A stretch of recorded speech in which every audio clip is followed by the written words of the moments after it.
Hello all, welcome to फुलीफा academy. It's time to go ahead. तो आज हम करने वाले हैं वर्क एंड एनर्जी। ठीक है, तो वर्क एंड एनर्जी समझ लेते हैं। सबसे पहले वर्क क्या होता है। तो यहाँ पे आपको दिख रही है, मान लो इसे हम रमा मान लेते हैं। रमा अपने एग्जाम के लिए प्रिपरेशन कर रही है।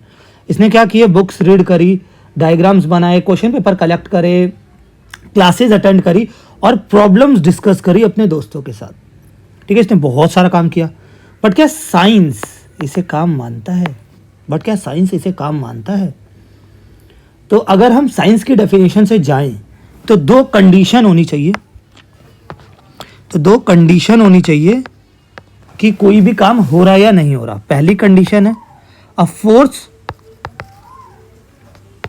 Should act on an object, कि किसी ऑब्जेक्ट पे कोई फोर्स लगे,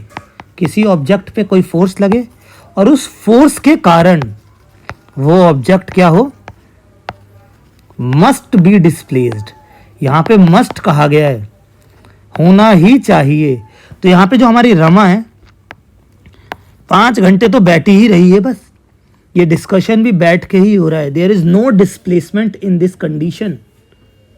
समझ में आ रहा है? तो अगर इन दोनों में से एक भी काम ना हो, डिस्प्लेसमेंट ना हो या फोर्स ना लगे, तो देयर इज नो वर्क। समझ रहे हो? तो एक बैल है, वो एक बैलगाड़ी को खींच रहा है। तो फोर्स लग रहा है, और फोर्स की ही डायरेक्शन में डिस्प्लेसमेंट हो रहा है हमारा, है ना। जो हमारी कार्ट है वो खींच रही है, तो यहाँ पे वर्क हो रहा है। तो ये एग्जांपल एनसीईआरटी का है, तो इसलिए मैंने दे दिया आपको। ठीक है, तो चलो भाई, नेक्स्ट है work done by a constant force. Work done क्या है? What is work done? तो सपोज कर लो भाई, साइंस के हिसाब से सबसे पहले तो वर्क मैंने बता दिया आपको कि भाई फोर्स चाहिए और उस फोर्स से होना चाहिए डिस्प्लेसमेंट। ठीक है, तो वर्क डन क्या है? तो वर्क डन के लिए ये बता देता हूं मैं आपको वर्क डन क्या होता है। तो लेट कर लो एक फोर्स को, लेट एक कांस्टेंट फोर्स है एफ, एक्ट कर रही है किसी ऑब्जेक्ट पे, एक्ट ऑन एन ऑब्जेक्ट। एक फोर्स है, ये एक ऑब्जेक्ट है, इसके ऊपर एक एफ फोर्स एक्ट कर रही है एंड डिस्प्लेस कर दे रही है इसे by S distance. Displace it by S distance. ये ऑब्जेक्ट यहाँ पे था, एस डिस्टेंस से इसे डिस्प्लेस करके अब इसे यहाँ ले आया। ठीक है, लेट जो भी ये वर्क हुआ, let W be the work done. Let W be the work done. तो वर्क डन का फॉर्मूला क्या हुआ फिर भाई हमारा? Force into displacement. तो हमारा वर्क डन का क्या फॉर्मूला हुआ? Force into displacement. तो इसकी डेफिनेशन क्या बनी? हम क्या लिखेंगे? Work done by a force. अरे यार, तो हम क्या लिखेंगे definition? Work done by a force acting on an object is equal to magnitude of force multiplied by distance move in direction of force। तो एक बार मैं बोल देता हूं सीधा, work done by a force acting on an object is equal to the magnitude of force multiplied by the distance move in direction of force। बात ये है, डायरेक्शन ऑफ फोर्स की बात हो रही है। ठीक है, तो यहाँ पे मैं एक चीज और आपको क्लियर करूंगा कि जो वर्क डन है हमारा, it either be positive work done, either be negative work done. ठीक है, ये पॉजिटिव कब रहेगा? कब रहेगा? When force and displacement same direction में हो। जब फोर्स और डिस्प्लेसमेंट कहाँ होगा? सेम डायरेक्शन में। और नेगेटिव कब होगा? When force and displacement opposite direction में होंगे। ठीक है, तो ये नेगेटिव वर्क डन हो जाएगा। अब यहाँ पे 1 जूल का आता है, क्योंकि वर्क की वो यूनिट होती है जूल, तो इसे डिफाइन करने के लिए आ जाता है 1 मार्क्स में। तो ये क्या हो जाएगा? 1 joule is amount of work done on an object when force of 1 Newton displace object by 1 meter along the line of force or action. ठीक है, 1 joule is the amount of work done on an object when force of 1 Newton displace object by 1 meter along the line of force. ठीक है, चलो भाई next है हमारा energy topic. Energy क्या है? तो एनर्जी हमें कहाँ से मिलती है? Sun is the biggest source of energy to us. Word energy जो है हमारा वो डेली लाइफ में हम यूज करते हैं, but in science we give it a definite and precise meaning. जो एनर्जी है हम तो ऐसे भी कहते हैं तेरे पास कितनी एनर्जी है, मेरे पास इतनी एनर्जी है, तेरे पास इतनी है, इतनी, बट साइंस इसे एक अलग तरह से डिफाइन करता है. मैं एक आपको एग्जांपल देता हूँ. ठीक है, when a fast moving ball hit stationary wicket. Ball आती है, बुमराह बॉल डाल रहा है, ठीक है, कहाँ जाती है? किल्ली टूट के सीधा पीछे गिर जाएगी निकल के, अगर बैट्समैन से छूट गई तो. ठीक है, अर्शदीप सिंह है, उन्होंने तो वो वर्ल्ड कप में किया भी था, हमने देखा था, सबने देखा था. ठीक है, तो जब भी एक फास्ट मूविंग बॉल आती है तो वो किल्ली पे लगती है, तो वहां पे वो एनर्जी शो हो रही है ऑब्जेक्ट की. ठीक है, when an object raised to a height, ये सेकंड है कि एक ऑब्जेक्ट को हम एक हाइट पे रेज कर दे रहे हैं. ठीक है, और फिर उसे नीचे गिराते हैं तो उसका कुछ इम्पैक्ट आता है जमीन पे. तो यस, बिल्कुल आता है. जैसे आप बॉल उछालो हवा में और उसे कैच करो तो आपको महसूस होती है ना वो चीज़ कि भाई उसके अंदर कुछ तो पावर आ गई है. An object when raised to some height get capacity to do work. उसके पास काम करने की क्षमता आ गई, उसे उठा के कर दिया, आ गई. दूसरा आ गया सेम फॉर हैमर. हैमर को जब तक हम उठा के नहीं मारते तो क्या जो भी हमें काम करना होगा. अगर आपको कील ठोकनी है वहाँ पे उसको चिपका दो, बस ऐसे रख दो कील के ऊपर. ये कील है हमारी, यहाँ पे हैमर को ऐसे रख दो बस, क्या वो चिपक जाएगा? और क्या वो कील ठुक जाएगी? नहीं ठुकेगी. हमें क्या करना होता है? हैमर को पीछे करके देन हमें आगे कील पे मारना पड़ता है. मतलब हमें उसे एक मोमेंटम देना पड़ता है, उसे एक हाइट देनी पड़ती है, देन मारना होता है. तो ये सब एनर्जी के वो है. तो अगर हम ये तीनों एग्जांपल्स देखें, पहला फास्ट मूविंग बॉल का, दूसरा किसी ऑब्जेक्ट को एक हाइट पे कर दिया, और तीसरा हैमर का, वी सी ऑब्जेक्ट एक्वायर. क्या कर रहा है? ऑब्जेक्ट एक्वायर कर रहा है कैपेबिलिटी. किस चीज़ की कैपेबिलिटी? टू डू वर्क, काम करने की कैपेबिलिटी. ठीक है, by various means an object having a capability to do work is said to possess energy. और यही एनर्जी है. अगर एक ऑब्जेक्ट है, एनर्जी को मैं थोड़ा सा डिफाइन करने की कोशिश करता हूँ कि एक ऑब्जेक्ट है, an object having a capability to do work is said to possess energy. अब कहेंगे किसके पास एनर्जी है? तो भाई वो ऑब्जेक्ट जिसके पास कैपेबिलिटी है किसी काम को करने की, is said to possess energy. The object which does the work loses energy.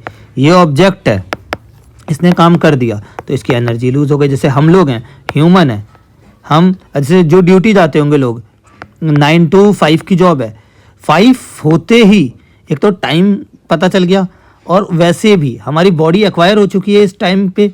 इसके बाद हम थकना स्टार्ट हो जाएंगे एक्स्ट्रा. ठीक है, तो हम जब काम कर लेते हैं तो द एनर्जी यूज़ हो जाती है, तो हमारी एनर्जी ख़त्म हो जाती है. उसके लिए हमें क्या चाहिए होता है? एक फूड. उसके लिए हमें क्या चाहिए होता है? फूड चाहिए होता है, और प्लस रेस्ट चाहिए होता है. फिर से हम एनर्जी एक्वायर कर लेते हैं. ठीक है, तो एनर्जी हो गया भाई, an object having a capability to do work is said to possess energy. ठीक है, या हम सिंपल कह सकते हैं capacity to do work is called energy. Next है हमारा how does an object with energy do work. कि एक ऑब्जेक्ट है जिसके पास एनर्जी है वो काम कैसे करता है. ठीक है, कि एक ऑब्जेक्ट है, let an object with energy, उसके पास एनर्जी है. क्या? जैसे हम हैं, ठीक है, ये है एक आयरन का ब्लॉक है, और हम यहाँ पे खड़े हैं लेट्स से, और ये हमारे पास हैमर है, ठीक है। अब मैं अपनी एनर्जी इसमें ट्रांसफ़र कर रहा हूँ, इसे बार बार पीट रहा हूँ। तो इस पर क्या हो रहा है, मेरी एनर्जी ट्रांसफ़र हो रही है इसमें और इसकी शेप चेंज हो रही है। So we can say an object that possess energy exert force on another object and transfer its energy. तो क्वेश्चन क्या है, how does an object with energy do work. तो हम ऐसे ही करते हैं, हम कोई भी हमारा चीज़ है, हम कुछ भी काम कर रहे हैं तो हम अपनी एनर्जी ट्रांसफ़र कर देते हैं किसी और बंदे में। और जो सेकेंड ऑब्जेक्ट है जो रिसीव करता है एनर्जी, ठीक है, may move and therefore do some work. तो इसमें क्या होगा, ये क्या होगा, ये डिफॉर्म हो जाएगी बॉडी इसकी बॉडी क्या होगी, जैसे मैं चाहता था कि ये ब्लॉक स्क्वायर शेप में है तो ये चपटा हो जाए, तो ये चपटा हो गया, इसमें मूवमेंट आई, थोड़ी सी इसकी डायरेक्शन में और थोड़ी सी इसकी शेप में चेंज आई। तो second object that receive energy may move and therefore do some work. दस हम क्या कह सकते हैं, दस जो फर्स्ट ऑब्जेक्ट था, जो हम लोग थे, thus the first object had a capacity to do work. This implies that any object that possess energy can do work. किसी भी ऑब्जेक्ट जिसके अंदर एनर्जी है वो काम कर सकता है। And the energy possessed by an object measure in term of its capacity of doing work. तो जो एनर्जी है किसी बंदे में उसको मेजर कैसे करते हैं, तो भाई एनर्जी को कैसे मेजर करेंगे, कैपेसिटी टू डू वर्क। वो काम कितना कर सकता है उसी से तो हमें पता चल जाएगा उसके अंदर एनर्जी कितनी है ना। इसकी भी एनर्जी, इसकी भी यूनिट क्या होती है, सेम होती है एज वर्क। इसकी भी ऐसा यूनिट क्या होती है, सेम जूल होती है, ठीक है। अब 1 जूल क्या हो जाएगा इसमें डिफाइन अगर हम करें, तो 1 जूल को अगर हम यहाँ पे डिफाइन करते हैं तो it is the energy required to do 1 joule of work. 1 joule of energy is energy required to do 1 joule of work, ठीक है। अब 1 जो हम बड़ी यूनिट यूज़ करते हैं 1 kilo joule is equal to 1000 joules. Forms of energy, हम different form of energy के बारे में इसमें पढ़ेंगे, ठीक है। तो एक होता है मैकेनिकल एनर्जी जो कि हमें दे रखी है, जैसे आपकी जो एनसीईआरटी में दे रखा है, एक दे रखा है आपको मैकेनिकल एनर्जी और एक आपको दे रखा है सिंपल अदर एनर्जी है। इसमें हीट एनर्जी हो गई, आपकी केमिकल एनर्जी हो गई, इलेक्ट्रिकल एनर्जी हो गई और लाइट एनर्जी हो गई। तो ये सब तो हमें पढ़ना ही नहीं है, ये सब हमें अभी पढ़ना नहीं है, तो इसको लिखने की कोई ज़रूरत नहीं है, ठीक है। तो मैकेनिकल एनर्जी हमें पढ़नी है। These are of 2 kind, potential energy and kinetic energy, ठीक है। इसके बारे में हमें डिटेल में पढ़ना है, ठीक है। तो सबसे पहले हम जान लेते हैं काइनेटिक एनर्जी के बारे में, ठीक है। तो ऑब्जेक्ट जो मोशन में है, object in motion possess energy, we call it kinetic energy.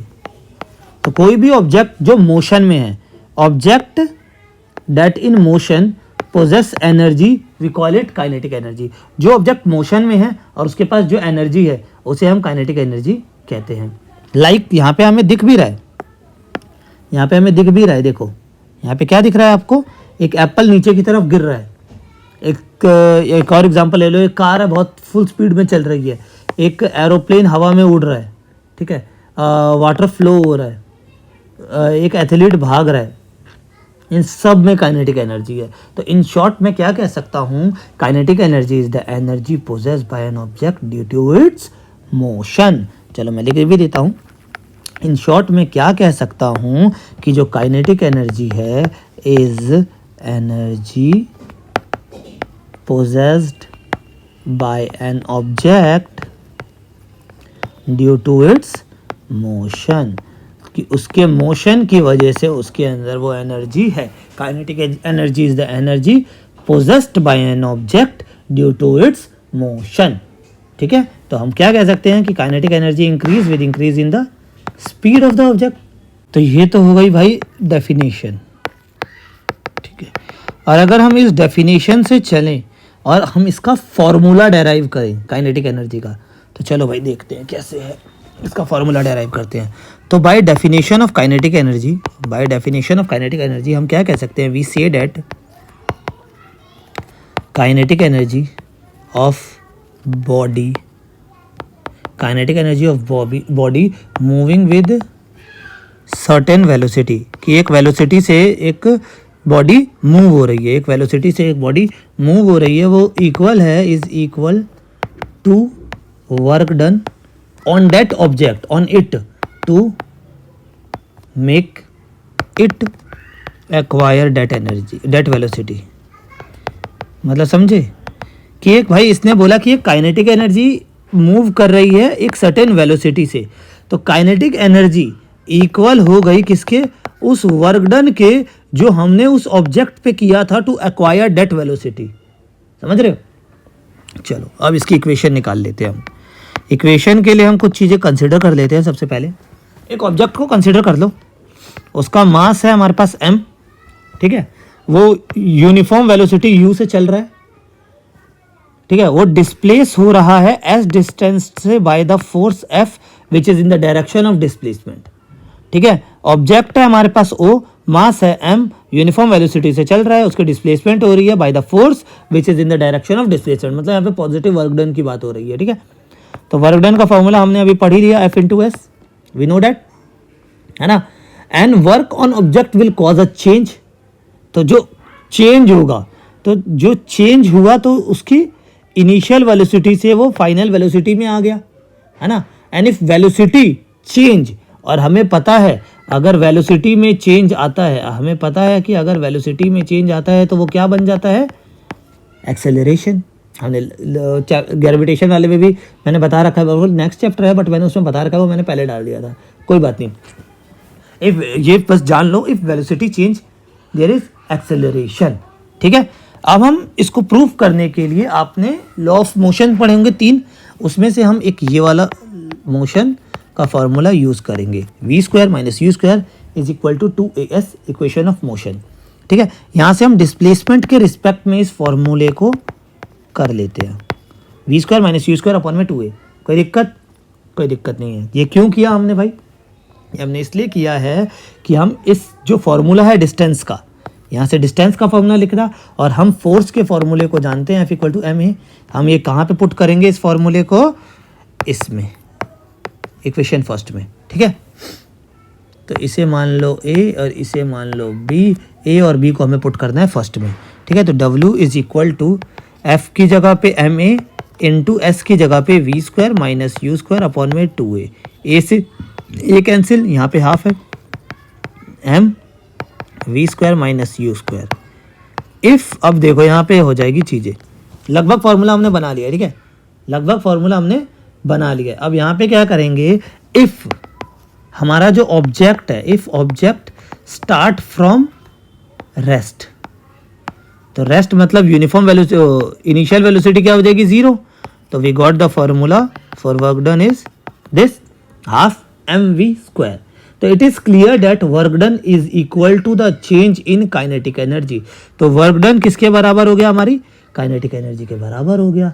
तो क्या कह सकते हैं हम, this kinetic energy possessed by the object of mass m and move with uniform velocity. तो फॉर्मूला हमारा हो जाएगा kinetic energy is equal to half mv², कि एक ऑब्जेक्ट है जिसका मास m है और वो वेलोसिटी v से चल रहा है, तो उसका फॉर्मूला हो जाएगा half mv²। This is the formula. और ये इंपॉर्टेंट है भाई, ये याद कर लेना, ये 2 से 3 नंबर में, 3 नंबर तक में पूछा जा सकता है, तो एक एक नंबर कीमती होता है, ठीक है। अब आ गई बात पोटेंशियल एनर्जी की, तो उसमें क्या बात थी, मोशन की वजह से एनर्जी है, मोशन की वजह से एनर्जी है। इसमें क्या होता है, energy store due to work done on an object, work done on an object. एक बहुत अच्छा एग्जांपल देता हूँ, जैसे आप लोगों के पेरेंट्स आपको पढ़ा रहे हैं, है ना, तो आप में क्या हो रहा है, उनका वर्क डन स्टोर हो रहा है, उनके पैसे, उनकी मेहनत, सब कुछ स्टोर हो रहा है। किस लिए हो रहा है, कि उनको आप बाद में एनर्जी दे सको, मतलब उन जब वो अब बूढ़े हो रहे हैं वो लोग, तो उनको आप बाद में, होता है बुढ़ापे का सहारा काइंड ऑफ थिंग, आप बन सको। तो store due to work done on an object, तो potential energy is the energy store due to work done on an object. ठीक है, तो भाई बन जाना सहारा। ठीक है, the energy transfer to an object store as potential energy. जैसे मैंने वो हथौड़े वाला एग्जांपल लिया था, ये हथौड़ा है, ये ऑब्जेक्ट है, इसको मैं इस पे मारूं तो जो एनर्जी ट्रांसफर हो रही है तो इसमें स्टोर होती है as potential energy. If it is not used to cause a change in velocity और स्पीड ऑफ एन ऑब्जेक्ट, अगर ये मैंने जो फोर्स ट्रांसफर करी इससे ये हिल के चला जाए आगे, तब तो वो यूज हो गई एनर्जी, तब वो पोटेंशियल एनर्जी नहीं रहेगी, तब वो काइनेटिक एनर्जी हो गई ना, मोशन ऑफ एन ऑब्जेक्ट की वजह से काइनेटिक एनर्जी में कन्वर्ट हो गई। बट अगर ये ऑब्जेक्ट यहीं है, अगर ये ऑब्जेक्ट यहीं है तो ये यूज़ हो गया एज ए पोटेंशियल एनर्जी। अब आप लोगों के पेरेंट्स आप में पैसा लगा दे और आप लोग चले जाओ विदेश भाई पढ़ लिख के, और वहाँ से आओ ही ना, तो वेस्ट हो गई ना एनर्जी आपके पेरेंट्स की। समझे, गेम है गेम। एग्जाम्पल भाई मैं एक देता हूँ, if you transfer energy when you sketch a rubber band, आप स्ट्रेच कर रहे हो एक रबर बैंड को, ठीक है, उसको स्ट्रेच कर रहे हो, द एनर्जी ट्रांसफर हमारी जा रही है बैंड में, और जब वो छूटती है तो कैसे छन लगती है, ये जिन्हें मारी तो होगी बच्चों ने आप लोगों ने। The potential energy possessed by an object is energy present in it by virtue of its position and configuration, कि वो ऑब्जेक्ट है कहाँ पे उस हिसाब से भी पोटेंशियल एनर्जी उसके ऊपर लगती है और पोटेंशियल एनर्जी स्टोर होती है। सेम चीज़ है भाई, potential energy of an object at a height, कि कोई ऑब्जेक्ट हाइट पे है तो क्या पोटेंशियल एनर्जी होगी, तो an object increase its energy when raised through a height.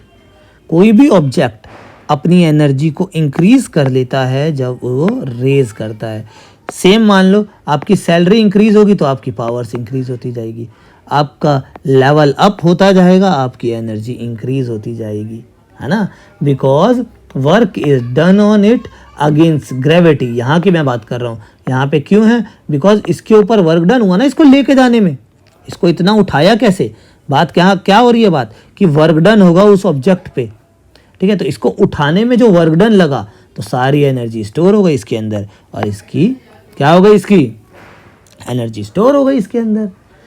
ठीक है, तो एनर्जी पोजेस इन सच ऑब्जेक्ट, तो जो एनर्जी ग्रेविटी के अगेंस्ट जाके स्टोर हुई उस एनर्जी को हम कहते हैं ग्रेविटेशनल पोटेंशियल एनर्जी। क्या कहते हैं, gravitational potential energy, because it is against the gravity. ठीक है, तो इसको कह सकते हैं GPE, gravitational potential energy of an object किसी एक पॉइंट पे, at a point above ground. इसको डिफाइन कैसे करेंगे, above ground is define as work done in raising an object at that point. Same kinetic energy के लिए था कि काइनेटिक एनर्जी जिस वेलोसिटी से चल रही है वो वर्क डन के बराबर है जितना उसको उस वेलोसिटी पोजेस करने में हमें लगा। सेम यहाँ पे है कि भाई एक ऑब्जेक्ट एक पॉइंट पे है तो जितनी पोटेंशियल एनर्जी उसके अंदर है वो किसके बराबर है, वो उसके बराबर है जो वर्क डन उसे उस पॉइंट पे ले जाने में लगा। क्लियर है, सेम चीज़ है वहाँ पे भी। अब इसकी इक्वेशन भी डेराइव कर लेते हैं, इन दोनों में से एक तो आप लगा लो कि 101% आपके पेपर में आने वाला है। ठीक है, 101% आपके पेपर में आने वाला है। तो इसकी भाई इसमें भी कुछ कंसिडरेशन, कुछ कंसिडर करनी है चीज़ें। तो एक ऑब्जेक्ट है जिसका मास m है, उसको रेस कर रहे हैं हम हाइट h पे बाय अ फोर्स। तो ये जो हाइट रेज हो रही है वही डिस्प्लेसमेंट हो गया आपका, तो वर्क डन तो यहाँ पे दिख रहा है। ठीक है, तो the minimum force required to raise the object is equal to the weight of the object. जो फोर्स हमने उसको रेज करने में लगाई वो किस चीज़ के इक्वल है, वेट ऑफ द ऑब्जेक्ट के। तो वेट का फॉर्मूला हमें पता है, W equal to mg, W equal to mg, then object gain energy equal to the work done on it. तो लेट जो वर्क डन है वो क्या होता है हमें पता है फॉर्मूला, F इंटू एस। ठीक है, तो यहाँ पे जो फोर्स लगा वो हमने मान लिया कि वेट को रेस करने में लग रहा है जो mg के बराबर है, तो ये तो हो गया mg। और जो हाइट थी, जो डिस्टेंस है वो h हुआ यहाँ पे कि कितना ऊपर जा रहा है, तो WD is equal to mgh which is the potential energy possessed by an object at that point और एट दैट हाइट। क्लियर है? कोई डाउट होगा तो भाई कमेंट्स में एक बार पूछ लेना, मैं शॉर्ट्स बना के उसको क्लियर कर दूंगा, ठीक है? तो वर्क डन। अब एक चीज़ और बता दूं, नोट कर लो, ठीक है? एक चीज़ और नोट कर लो, ये पाथ कोई भी हो, work done by the gravity depend on the difference in vertical height of initial and final position. सिर्फ इनिशियल और फाइनल पोजीशन पे ही वो डिपेंड करेगा, नॉट ऑन द पाथ जिससे वो मूव हो रहा है। Work done by the gravity, एक बार और बता देता हूँ कि जो ग्रेविटी से काम हो रहा है, work done by the gravity depend on the difference of the initial and the final position, not on the path. ठीक है, चलो भाई, law of conservation of energy 6th class से पढ़ते हुए आ रहे हैं कि energy can neither be created nor destroy, energy can neither be converted, can neither be created nor destroy, it can be converted from one form to another form only. ये energy जो होती है वो एक फॉर्म से दूसरी form में convert हो जाती है, बट हम एनर्जी को बना नहीं सकते, ना एनर्जी को ख़त्म कर सकते हैं। तो ये है law of conservation of energy का फॉर्मूला, डेफिनेशन। और एक बात और बता दूं, जहाँ पे भी लॉ लिखा रहता है ना, लॉ, उस डेफिनेशन को आप अपनी तरफ से मॉडिफाई नहीं कर सकते हो, अपनी तरफ से मॉडिफाई कभी भी नहीं किया जाता। ठीक है, तो जो एग्जैक्ट वर्ड्स आपकी बुक में लिखे हैं आपको वही लिखने हैं। मैं एक बार बता देता हूँ आपको क्या है, वो है energy can only be converted from one form to another form, it can neither be created nor be destroyed। ये डेफिनेशन है, and this law is valid for all situation and all kind of transformation. हर एक situation, हर एक तरह के transformation में यही चीज आपको मिलेगी। ठीक है, इसमें मैं आपको एक बताता हूँ अब एक चीज। ठीक है, एक एग्जांपल से समझ लेते हैं हम इसको, कि एक ऑब्जेक्ट है, मान लो आपका एक ऑब्जेक्ट है जिसका मास m है। ठीक है, हमने इसको फ्रीली फॉल करने के लिए छोड़ दिया। ठीक है, फ्री फॉल हो रहा है इसका, बिल्कुल फ्री फॉल हो रहा है इसका। ठीक है, हमने फ्री फॉल के लिए इसको छोड़ दिया। तो जब फ्री फॉल हो रहा है, ये हवा में है, एट द हाइट कुछ वर्क डन लगा था इसे ऊपर भेजने के लिए, तो इसके अंदर कौन सी एनर्जी है? पोटेंशियल एनर्जी, जो हमने जस्ट अभी पढ़ा। तो अगर हम इसको समझें तो ये अभी ऊपर है, ये ग्राउंड लेवल है, ये अभी ऊपर है, तो स्टार्ट में इसके अंदर कौन सी एनर्जी है? पोटेंशियल एनर्जी है। ठीक है, और इसके अंदर काइनेटिक एनर्जी स्टार्ट में क्या है? 0, और ये है फुल, मान लो, कह सकते हैं हम, है ना, बिकॉज यहाँ पे ऑब्जेक्ट रुका हुआ है तो वेलोसिटी इसकी 0 है। यहाँ पे mgh है हमारे पास, जो कि पोटेंशियल एनर्जी है। तो अगर हम इसे स्टार्ट में ऐड करते हैं तो PE प्लस KE हम क्या कहेंगे? PE है, कह सकते हैं कि नहीं कह सकते? बस mgh है ना। ओनली एज इट फॉल, अब ये फॉल करना स्टार्ट हुआ, PE चेंज हो गया, वेलोसिटी मिल गई इसे। अब यहाँ पे रेस्ट पे था ये, अब इसे वेलोसिटी मिल गई। Now it's kinetic energy, if v is the velocity at given instant, then kinetic energy क्या हो जाएगा? Half mv²। अगर एक नीचे पॉइंट पे आ जाती है चीज, बीच में आ जा रही है चीज, ठीक है, तो काइनेटिक एनर्जी हमारी हो गई है। But as the object fall, potential energy धीरे धीरे धीरे धीरे धीरे डाउन होना स्टार्ट हो जाएगी, बिकॉज यहाँ पे जो हमारा mgh होता है, हाइट क्या हो रही है? धीरे धीरे डिक्रीज हो रही है, तो potential energy start decreasing, potential energy start decreasing और kinetic energy start increasing. When object reach, ये हो गया मिड में हो गया, काइनेटिक एनर्जी इंक्रीज हो रही है, पोटेंशियल एनर्जी डिक्रीज हो रही है। अब आ गया एंड, बिल्कुल एंड हुआ, पोटेंशियल एनर्जी का हाइट हो गया 0, तो पोटेंशियल एनर्जी हो गई 0, काइनेटिक एनर्जी हो गई हमारी फुल, काइनेटिक एनर्जी हमारी क्या हो गई? फुल हो गई। तो हम यहाँ पे क्या कह सकते हैं? तो हमें क्या पता चला यहाँ पे कि स्टार्टिंग में पोटेंशियल एनर्जी यहाँ पे फुल थी, काइनेटिक एनर्जी 0 थी। ठीक है, तो यहाँ पे हमने क्या बोला था कि पोटेंशियल एनर्जी आ गई, मतलब कुछ परसेंटेज ऑफ एनर्जी हमारी यहाँ पे थी। मिड में क्या देखा हमने कि काइनेटिक एनर्जी इंक्रीज हो रही है, पोटेंशियल एनर्जी धीरे धीरे डिक्रीज हो रही है, बिकॉज हाइट कम हो रही थी। एंड में हमने क्या देखा कि पोटेंशियल एनर्जी टोटल 0 हो गई और काइनेटिक एनर्जी हाफ mv² हो गई। हाउएवर अगर हम सम करते हैं इस पूरे का, स्टार्टिंग का, मिड का और ये का, ठीक है, तो लास्ट में हमारे पास क्या आएगा कि PE plus KE at all the point are constant. हमें हर एक पॉइंट पे ये तीनों चीज़ें, तीनों पॉइंट पे ये दोनों मिलके कांस्टेंट ही मिलेगा। तो इसीलिए कहा गया है law of conservation of energy कि एनर्जी बस कन्वर्ट हो सकती है एक फॉर्म से दूसरी फॉर्म में, but it can neither be created nor destroyed. अब लास्ट टॉपिक है हमारा rate of doing work. Rate of doing work कि एक स्ट्रांग पर्सन है, एक सर्टेन वर्क कर सकता है बहुत कम टाइम में, वेयर एज एक वीक पर्सन वो जल्दी काम वो नहीं कर पाएगा। ठीक है, तो ऐसा ही हम सेम कह सकते हैं, एक पावरफुल व्हीकल है और एक वीक व्हीकल है, उनके काम का कंपैरिजन। तो हम अगर मैं पावर को डिफाइन करूँ, ठीक है, तो ये होता है पावर। सॉरी मैंने पहले नहीं बताया, ये rate of doing work is power. Rate of doing work क्या होता है? It is power. ठीक है, is defined as the rate of doing work. Power is defined as the rate of doing work और rate of transfer of energy कि कितनी जल्दी मैं ट्रांसफर कर सकता हूँ एनर्जी को। और पावर का फॉर्मूला होता है वर्क अपॉन में टाइम, इसकी यूनिट होती है हमारी वॉट। ठीक है, इसकी यूनिट क्या होती है? वॉट होती है। एक वॉट को अगर मैं डिफाइन करूं, रुको इसको फोटो को थोड़ा सा साइड कर दिया जाए, थोड़ा सा छोटा हो जाएगा क्या? हटा ही देता हूँ, कोने में कर देता हूँ। चलो हाँ, तो 1 वॉट को अगर मैं डिफाइन करूं, 1 वॉट क्या है भाई? It is the power of an, इनको एजेंट ही मान लेते हैं या कोई ऑब्जेक्ट है मान लो, which does work at rate of 1 joule per second. एक चीज़ मैं आपको बता देता हूँ, मैंने रेट लिखा, जब भी किसी भी चीज़ के नीचे टाइम आ जाए तो वहाँ पे आप रेट लिख सकते हो, रेट ऑफ डूइंग वर्क। ठीक है, इसको हम रेट ऑफ डूइंग वर्क भी इसीलिए कहते हैं रेट, क्योंकि इसके नीचे टाइम लगा हुआ है। Rate of doing work, work करने का time. Power of an object agent which does work at the rate of 1 joule per second. ठीक है, और एक कॉन्सेप्ट और है इसके अंदर जो एनसीईआरटी में भी दिया हुआ है, एवरेज पावर का, कि एवरेज पावर क्या है। तो ये पूछा जा सकता है, मेरे को जितना आइडिया लग रहा है कि हाँ ये पूछा जा सकता है।